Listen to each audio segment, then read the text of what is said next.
कुंडली के ग्रहों को मजबूत करते हैं 16 गुरुवार के व्रत।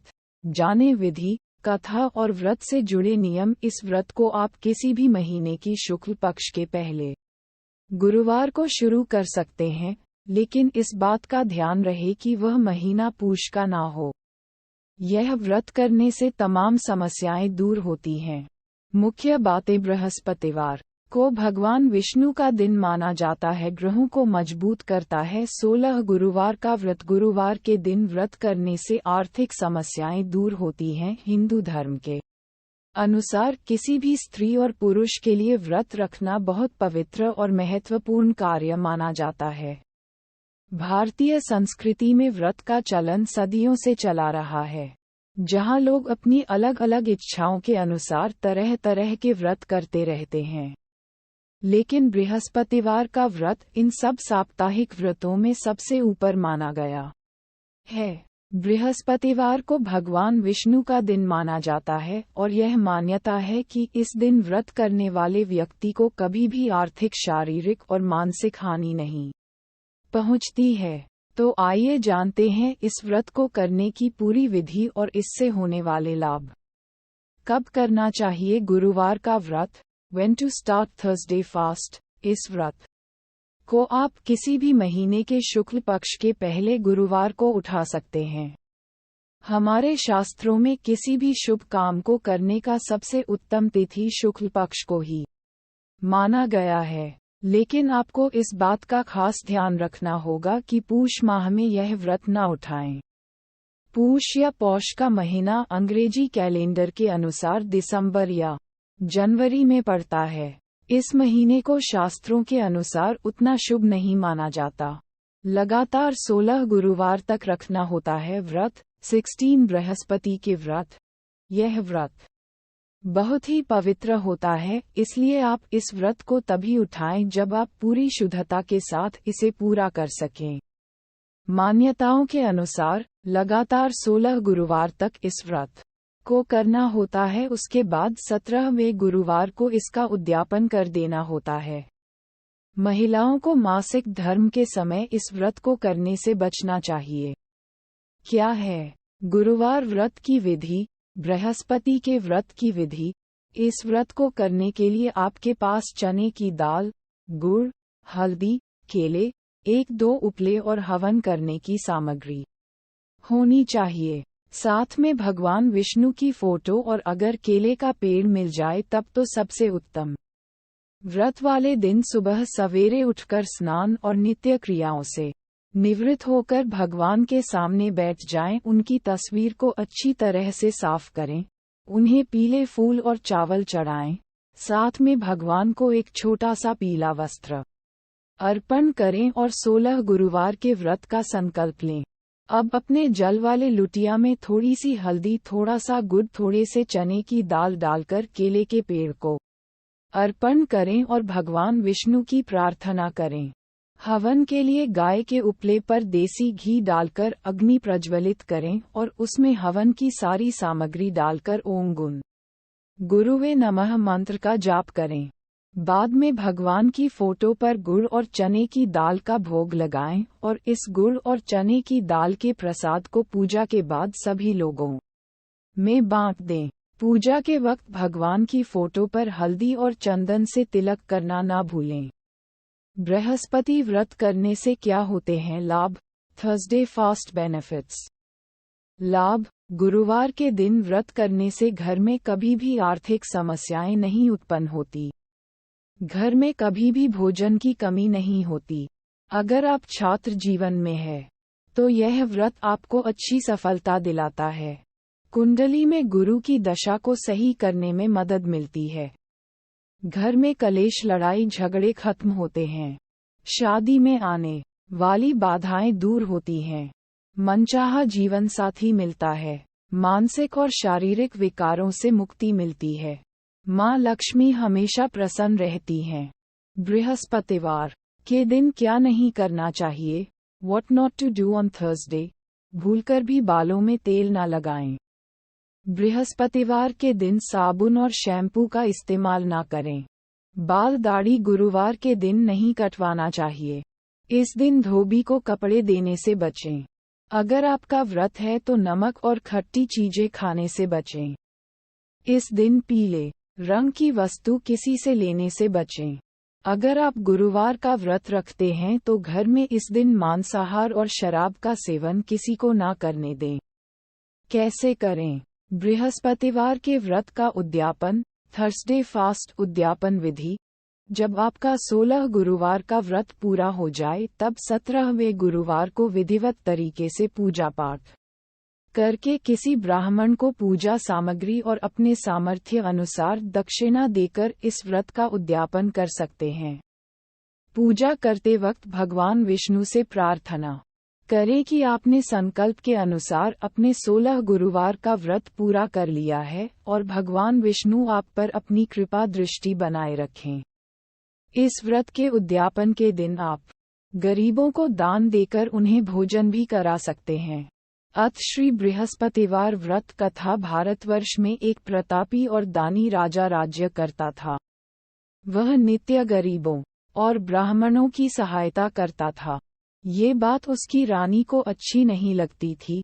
वह न ही गरीबों को दान देती, न ही भगवान का पूजन करती थी और राजा को भी दान देने से मना किया करती थी। एक दिन राजा शिकार खेलने वन को गए हुए थे, तो रानी महल में अकेली थी। उसी समय बृहस्पति देव साधु वेश में राजा के महल में भिक्षा के लिए गए और भिक्षा मांगी। रानी ने भिक्षा देने से इनकार किया और कहा, हे साधु महाराज, मैं तो दान पुण्य से तंग आ गई हूँ। मेरा पति सारा धन लुटाते रहते हैं। मेरी इच्छा है कि हमारा धन नष्ट हो जाए, फिर न रहेगा बांस न बजेगी बांसुरी। साधु ने कहा, देवी तुम तो बड़ी विचित्र हो। धन संतान तो सभी चाहते हैं, पुत्र और लक्ष्मी तो पापी के घर भी होने चाहिए। यदि तुम्हारे पास अधिक धन है तो भूखों को भोजन दो, प्यासों के लिए प्याऊ बनवाओ, मुसाफिरों के लिए धर्मशालाएं खुलवाओ। जो निर्धन अपनी कुंवारी कन्याओं का विवाह नहीं कर सकते उनका विवाह करा दो। ऐसे और कई काम हैं जिनके करने से तुम्हारा यश लोक परलोक में फैलेगा। परंतु रानी पर उपदेश का कोई प्रभाव न पड़ा। वह बोली, महाराज आप मुझे कुछ न समझाएं। मैं ऐसा धन नहीं चाहती जो हर जगह बांटती फिरूं। साधु ने उत्तर दिया, यदि तुम्हारी ऐसी इच्छा है तो तथास्तु। तुम ऐसा करना कि बृहस्पतिवार को घर लीपकर पीली ती से अपना सिर धोकर स्नान करना, भट्टी चढ़ाकर कपड़े धोना। ऐसा करने से आपका सारा धन नष्ट हो जाएगा। इतना कहकर वह साधु महाराज वहां से आलोप हो गए। साधु के अनुसार कई बातों को पूरा करते हुए रानी को केवल 3 बृहस्पतिवार ही बीते थे कि उसकी समस्त धन संपत्ति नष्ट हो गई। भोजन के लिए राजा का परिवार तरसने लगा। तब एक दिन राजा ने रानी से बोला कि हे रानी, तुम यहीं रहो, मैं दूसरे देश को जाता हूँ, क्योंकि यहाँ पर सभी लोग मुझे जानते हैं, इसलिए मैं कोई छोटा कार्य नहीं कर सकता। ऐसा कहकर राजा परदेश चला गया। वहाँ वह जंगल से लकड़ी काटकर लाता और शहर में बेचता। इस तरह वह अपना जीवन व्यतीत करने लगा। इधर राजा के परदेश जाते ही रानी और दासी दुखी रहने लगी। एक बार जब रानी और दासी को 7 दिन तक बिना भोजन के रहना पड़ा, तो रानी ने अपनी दासी से कहा, हे दासी, पास ही के नगर में मेरी बहन रहती है। वह बड़ी धनवान है। तू उसके पास जा और कुछ ले आ, ताकि थोड़ी बहुत गुजर बसर हो जाए। दासी रानी की बहन के पास गई। उस दिन गुरुवार था और रानी की बहन उस समय बृहस्पतिवार व्रत की कथा सुन रही थी। दासी ने रानी की बहन को अपनी रानी का संदेश दिया, लेकिन रानी की बड़ी बहन ने कोई उत्तर नहीं दिया। जब दासी को रानी की बहन से कोई उत्तर नहीं मिला तो वह बहुत दुखी हुई और उसे क्रोध भी आया। दासी ने वापस आकर रानी को सारी बात बता दी। सुनकर रानी ने अपने भाग्य को कोसा। उधर रानी की बहन ने सोचा कि मेरी बहन की दासी आई थी, परंतु मैं उससे नहीं बोली, इससे वह बहुत दुखी हुई होगी। कथा सुनकर और पूजन समाप्त करके वह अपनी बहन के घर आई और कहने लगी, हे बहन, मैं बृहस्पतिवार का व्रत कर रही थी। तुम्हारी दासी मेरे घर आई थी, परंतु जब तक कथा होती है तब तक न तो उठते हैं और न ही बोलते हैं, इसलिए मैं नहीं बोली। कहो दासी क्यों गई थी? रानी बोली, बहन, तुमसे क्या छिपाऊं, हमारे घर में खाने तक को अनाज नहीं था। ऐसा कहते कहते रानी की आंखें भर आई। उसने दासी समेत पिछले 7 दिनों से भूखे रहने तक की बात अपनी बहन को विस्तार पूर्वक सुना दी। रानी की बहन बोली, देखो बहन, भगवान बृहस्पतिदेव सबकी मनोकामना को पूर्ण करते हैं। देखो, शायद तुम्हारे घर में अनाज रखा हो।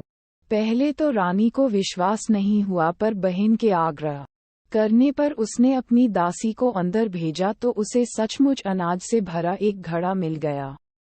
ये देखकर दासी को बड़ी हैरानी हुई। दासी रानी से कहने लगी, हे रानी, जब हमको भोजन नहीं मिलता तो हम व्रत ही तो करते हैं, इसलिए क्यों न इनसे व्रत और कथा की विधि पूछ ली जाए, ताकि हम भी व्रत कर सकें।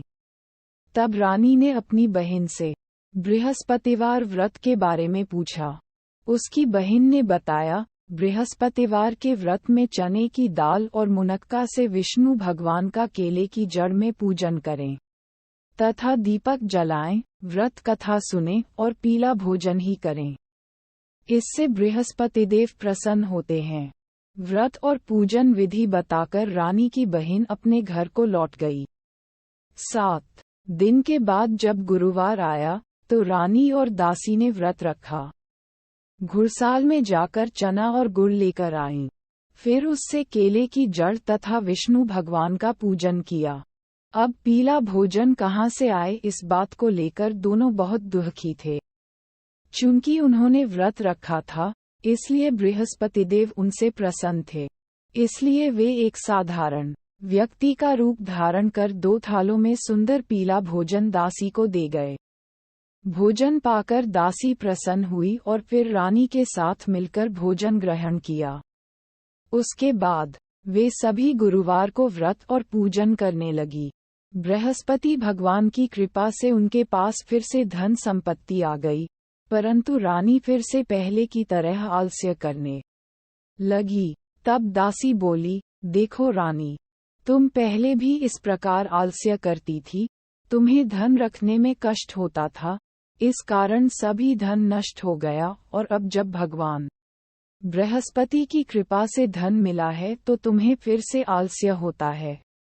रानी को समझाते हुए दासी कहती है कि बड़ी मुसीबतों के बाद हमने ये धन पाया है, इसलिए हमें दान पुण्य करना चाहिए, भूखे मनुष्यों को भोजन कराना चाहिए और धन को शुभ कार्यों में खर्च करना चाहिए, जिससे तुम्हारे कुल का यश बढ़ेगा, स्वर्ग की प्राप्ति होगी और पितृ प्रसन्न होंगे।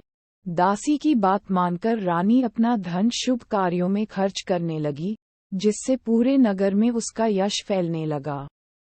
बृहस्पतिवार व्रत कथा के बाद श्रद्धा के साथ आरती की जानी चाहिए। इसके बाद प्रसाद बांटकर उसे ग्रहण करना चाहिए।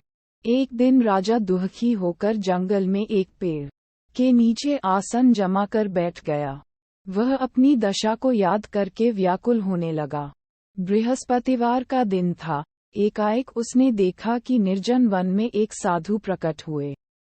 वह साधु वेश में स्वयं बृहस्पति देवता थे। लकड़हारे के सामने आकर बोले, हे लकड़हारे, इस सुनसान जंगल में तू चिंता मग्न क्यों बैठा है? लकड़हारे ने दोनों हाथ जोड़कर प्रणाम किया और उत्तर दिया, महात्मा जी, आप सब कुछ जानते हैं, मैं क्या कहूँ। ये कहकर रोने लगा और साधु को अपनी आत्मकथा सुनाई। महात्मा जी ने कहा, तुम्हारी स्त्री ने बृहस्पति के दिन बृहस्पति भगवान का निरादर किया है, जिसके कारण रुष्ट होकर उन्होंने तुम्हारी ये दशा कर दी। अब तुम चिंता को दूर करके मेरे कहने पर चलो तो तुम्हारे सब कष्ट दूर हो जाएंगे और भगवान पहले से भी अधिक संपत्ति देंगे। तुम बृहस्पति के दिन कथा किया करो। 2 पैसे के चने मुनक्का लाकर उसका प्रसाद बनाओ और शुद्ध जल से लोटे में शक्कर मिलाकर अमृत तैयार करो। कथा के पश्चात अपने सारे परिवार और सुनने वाले प्रेमियों में अमृत व प्रसाद बांटकर आप भी ग्रहण करो। ऐसा करने से भगवान तुम्हारी सब मनोकामनाएं पूरी करेंगे। साधु के ऐसे वचन सुनकर लकड़हारा बोला, हे प्रभो, मुझे लकड़ी बेचकर इतना पैसा नहीं मिलता जिससे भोजन के उपरांत कुछ बचा सकूं। मैंने रात्रि में अपनी स्त्री को व्याकुल देखा है। मेरे पास कुछ भी नहीं जिससे मैं उसकी खबर मंगा सकूं।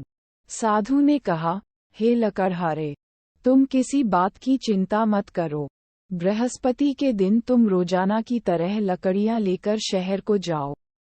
तुमको रोज से दुगुना धन प्राप्त होगा, जिससे तुम भली भांति भोजन कर लोगे तथा बृहस्पति देव की पूजा का सामान भी आ जाएगा। इतना कहकर साधु अंतर्ध्यान हो गए।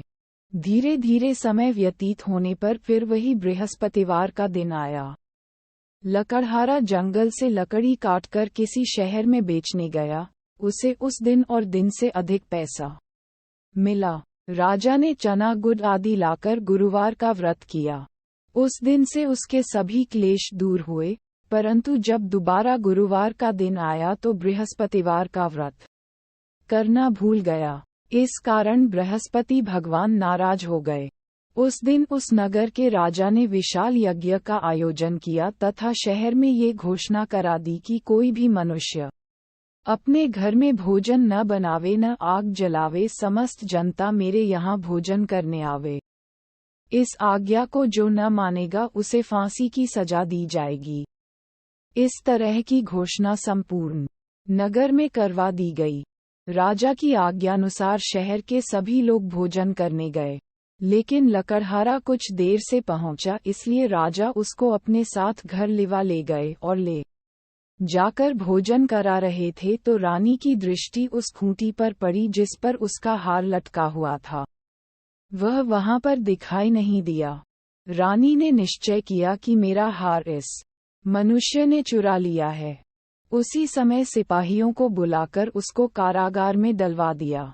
जब लकड़हारा कारागार में पड़ गया और बहुत दुखी होकर विचार करने लगा कि न जाने कौन से पूर्व जन्म के कर्म से मुझे ये दुख प्राप्त हुआ है, और उसी साधु को याद करने लगा जो कि जंगल में मिला था। उसी समय तत्काल बृहस्पति देव साधु के रूप में प्रकट हुए और उसकी दशा को देखकर कहने लगे, अरे मूर्ख, तूने बृहस्पति देव की कथा नहीं करी, इस कारण तुझे दुख प्राप्त हुआ है। अब चिंता मत कर, बृहस्पतिवार के दिन कारागार के दरवाजे पर 4 पैसे पड़े मिलेंगे। उनसे तू बृहस्पति देव की पूजा करना, तेरे सभी कष्ट दूर हो जाएंगे।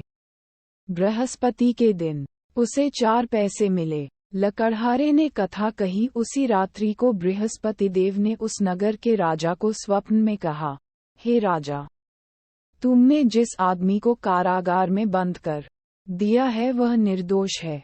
वह राजा है, उसे छोड़ देना। रानी का हार उसी खूंटी पर लटका है। अगर तू ऐसा नहीं करेगा तो मैं तेरे राज्य को नष्ट कर दूंगा।